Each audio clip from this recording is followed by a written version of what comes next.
ঢাকা নোয়াখালী এই রুটের একসময়ের বেশ জনপ্রিয় ও দাপুটে অপারেটর কিন্তু ২১ এক্সপ্রেস। ঢাকা নোয়াখালী এই রুটে তারা বর্তমানে ইকোনমি ক্লাস এসি ও নন এসি বাস দিয়ে যাত্রী সেবা দিয়ে থাকে। ২০১৮-১৯ সালেও আমি তাদের সেম এইরকম একটা নন এসি বাসে, অর্থাৎ সেম এইরকম পেইন্টের একটা বাসে ঢাকা মাইজদ্বীপ ভ্রমণ করেছিলাম।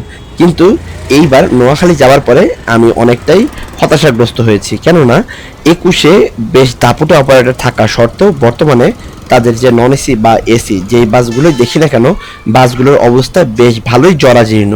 আমি দুটো বাস দেখলাম নন এসি, যার মধ্যে দুটো বাসেরই কিন্তু সামনের গ্লাস ফাটা এবং সাইড বডির কন্ডিশনও খুব একটা ভালো না।